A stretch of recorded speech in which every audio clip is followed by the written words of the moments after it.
বর্তমানে রাজনৈতিক অঙ্গনে সবচেয়ে আলোচিত নাম বাংলাদেশ জামায়াতে ইসলামী। বলতে গেলে এখন টক অফ দ্য টাউন তারা। সামাজিক যোগাযোগ মাধ্যম থেকে শুরু করে রাজনৈতিক টক শো সর্বত্র চলছে একটি প্রশ্ন, ইসলামী ভাবধারার দলটি কি আদর্শ বদলের পথে হাঁটছে? কালার এক্সপার্ট, জর্জ স্যাপ এবং মাইল্ড অন হ্যান্ডস টেকনোলজি সমৃদ্ধ অরিক্স ক্রিস্টাল ওয়াশ আপনার লন্ড্রি এক্সপার্ট।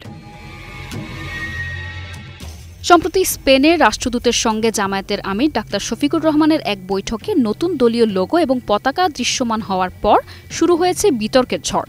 সেই লোগোতে আর দেখা যায়নি আল্লাহ শব্দ কিংবা কোরআনের আয়াত আকিমুদ্দিন, যা দেখে অনেকেই বলছেন দলটি কি তাহলে ইসলামী রাজনীতির ঐতিহ্য থেকে সরে আসছে? বিশ্লেষকদের একাংশ মনে করছেন আন্তর্জাতিক সম্পর্ক ও নির্বাচনী বাস্তবতা সামনে রেখে জামায়াত হয়তো রাজনৈতিক লাইন সামান্য সফট করতে চাইছে। কেউ কেউ বলছেন এটি হতে পারে যুক্তরাষ্ট্র কিংবা পশ্চিমা বিশ্বকে খুশি করার কৌশল। আবার কিছু নেটিজেন বলছেন জাকসু নির্বাচনে অংশ নিয়ে তরুণ প্রজন্মের মাঝে জামায়াতপন্থী প্রার্থীদের আলোচনায় আসা এই সাফল্য জাতীয় নির্বাচনে পুঁজি করতেই এমন পরিবর্তন আনা হচ্ছে।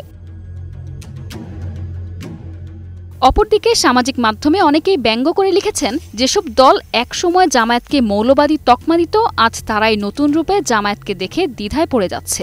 এ কি নতুন জামায়াত না পুরনো আদর্শে মোড়ানো নতুন মুখ? অপর একজন মন্তব্য করেছেন, ইসলামী রাজনীতির ছায়াতলে যুগের পর যুগ চলার পর হঠাৎ যদি জামায়াত আদর্শ বদলের পথে হাঁটে, তবে কি তাদের পূর্বের অবস্থান নিয়ে জাতির কাছে ক্ষমা চাওয়া উচিত নয়? ইতিহাস তো দেখেছে ভুল রাজনৈতিক সিদ্ধান্তের দায় স্বীকার করে অনুশোচনায় ভেঙে পড়তে, যেমনটি করেছিলেন অবসরপ্রাপ্ত মেজর জলিল, যখন বলেছিলেন বৈজ্ঞানিক সমাজতন্ত্রের নামে দল গঠন ছিল জীবনের সবচেয়ে বড় ভুল।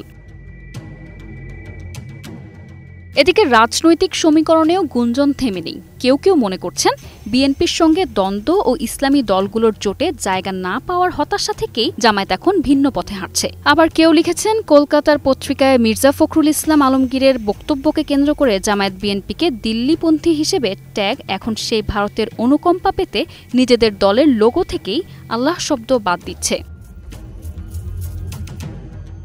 সব মিলিয়ে প্রশ্নটা এখন শুধু লোগো বা স্লোগানে নয়, বরং জামায়াতের রাজনৈতিক দর্শন, অবস্থান ও ভবিষ্যৎ রূপরেখা নিয়ে। আদর্শ বদলের এই ইঙ্গিত যদি বাস্তব রূপ নেয়, তবে তা হবে বাংলাদেশের রাজনীতিতে এক নতুন অধ্যায়ের শুরু।